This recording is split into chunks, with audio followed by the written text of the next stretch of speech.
नमस्ते दोस्तों क्या कभी आपने सोचा है मात्र 25,000 रुपए इन्वेस्ट करके इन फ्यूचर आप लाखों रुपए का कॉर्पस बना सकते हैं। अगर नहीं सोचा है तो आप इस वीडियो को पूरा देखिए। इस वीडियो में हम आपको विद कैलकुलेशन बताएंगे आपके इन्वेस्ट किए गए 25,000 रुपए कितने रुपए बन सकते हैं और साथ में जानेंगे बेस्ट इन्वेस्टमेंट स्ट्रेटेजी। दोस्तों चलिए बिना देरी किए वीडियो शुरू करते हैं। दोस्तों इस फंड का नाम है HDFC mid cap fund direct plan growth. दोस्तों इस फंड के नाम में जो डायरेक्ट वर्ड लिखा हुआ है इसका बहुत इम्पोर्टेंस है। चलिए थोड़ा यहाँ पर अपनी कहानी शेयर करता हूँ। दोस्तों मैंने जब 2016 में पहली SIP की थी तब इतना नॉलेज नहीं था और जो फंड अपने लिए सिलेक्ट किया था उसके नाम में रेगुलर लिखा हुआ था। अब इन दोनों शब्दों में डिफरेंस क्या है पहले इसे समझते हैं। दोस्तों रेगुलर प्लान में एक्सपेंस रेशियो ज्यादा होता है और जबकि डायरेक्ट प्लान में एक्सपेंस रेशियो कम होता है। मैंने जो फंड लिया था उसका एक्सपेंस रेशियो 1.89% था। इसे थोड़ा एग्जाम्पल से समझते हैं। मान लो आपने किसी फंड में 100 रुपए इन्वेस्ट किए और एक साल में इस फंड ने रिटर्न दिया 10% का। अब एक साल में आपका कॉर्पस हुआ 110 रुपए। अब इन 110 रुपए में से 1.89 तो एक्सपेंस रेशियो देना है। अब मेरे पास नेट वैल्यू 108 रुपए 11 पैसे बचे हैं। आफ्टर डेट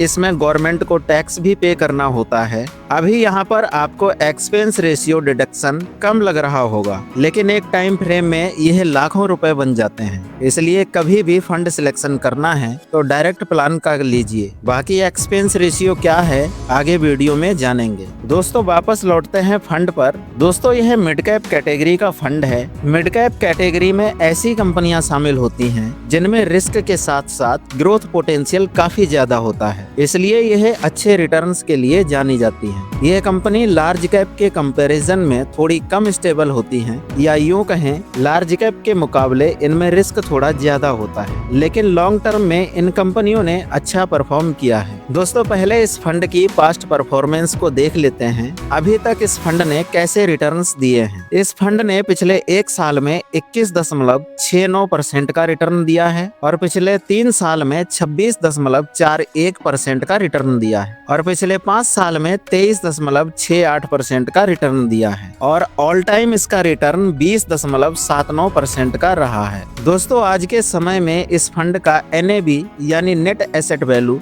224 रुपए 97 पैसे है। दोस्तों यह यूनिट प्राइस होता है। जब आप म्यूचुअल फंड में निवेश करते हो तो आपको कुछ यूनिट्स मिलती हैं, उन्हीं एक यूनिट का प्राइस NAV कहलाता है। यह मार्केट की परफॉर्मेंस के हिसाब से चेंज होता रहता है। इस फंड का AUM यानी फंड साइज है 92,186 करोड़ रुपए। लाखों लोगों ने इस फंड में इतना पैसा ऑलरेडी इन्वेस्ट किया हुआ है। फंड साइज का बड़ा होना इन्वेस्टर के भरोसे को दिखाता है। आज के समय में यह 5 स्टार रेटिंग का फंड है। दोस्तों इस फंड का एक्सपेंस रेशियो 0.76% है। दोस्तों जब आप किसी म्यूचुअल फंड में निवेश करते हो तो फंड हाउस आपसे निवेश करने के बदले कमीशन लेता है। ये वही कमीशन है। दोस्तों इस फंड में निवेश करेंगे तो आपके लिए यह जानना जरूरी हो जाता है कि यह फंड आपके पैसों को किस किस सेक्टर में और किन किन कंपनियों में निवेश करेगा, जिससे आपको मोटा मोटा अंदाजा हो जाता है वो कंपनियां आज के समय में कैसा परफॉर्म कर रही हैं। आइए एक नजर सेक्टर पर डालते हैं। यह फंड फाइनेंस सेक्टर में 29.95% की पार्टनरशिप करता है और हेल्थ केयर सेक्टर में 13.64% का निवेश करता है और कंज्यूमर डिस्क्रिशनरी में 13.43% का निवेश करता है और टेक्नोलॉजी में 12.92% का निवेश करता है। बाकी आप नीचे देख सकते हैं और किन किन सेक्टर में निवेश करता है। दोस्तों यह टोटल 77 कंपनीज में निवेश करता है। आइए यहाँ पर कुछ कंपनियों के नाम भी देख लेते हैं, जैसे मैक्स फाइनेंशियल सर्विस लिमिटेड। यह कंपनी इस फंड की टॉप होल्डिंग्स है और Coforge Limited, Fortis Health Care Limited, Indian Bank आदि। दोस्तों आइए अब देखते हैं आप इस फंड में निवेश कैसे करेंगे। दोस्तों निवेश 2 माध्यम से किया जा सकता है। पहला SIP के माध्यम से मिनिमम 100 रुपए से शुरू कर सकते हैं। दूसरा, लमसम के माध्यम से मिनिमम 5,000 रुपए से शुरू कर सकते हैं। मैक्सिमम की कोई लिमिट नहीं है, आप जितना चाहें उतना पैसा निवेश कर सकते हैं। निवेश करने के लिए आपको कोई भी डीमैट अकाउंट की जरूरत नहीं पड़ती है। आप निवेश के लिए SBI योनो ऐप या फिर किसी भी थर्ड पार्टी ऐप जैसे पेटीएम, गिरो, एंजल वन का इस्तेमाल कर सकते हैं। दोस्तों, एक नजर टैक्स पर भी डालते हैं। अगर आप इस फंड में निवेश करते हैं तो आपको टैक्स कितना देना पड़ेगा। पहला टैक्स है STCG यानी short term capital gain tax, जो आपके 1 साल से पहले विड्रॉल पर लगता है। यह आपके कुल लाभ का 20% होता है। और दूसरा टैक्स है LTCG यानी long term capital gain tax. यह टैक्स 1 साल बाद आप कभी भी अपने पैसों को निकालते हो तब लगता है। यह आपके कुल लाभ का 12.5% होता है। दोस्तों, अगर आपका कुल लाभ 1 साल में 1,25,000 से ऊपर होता है तब आपको ये टैक्स देना होते हैं। दोस्तों, चलिए अब चलते हैं कैलकुलेटर की तरफ।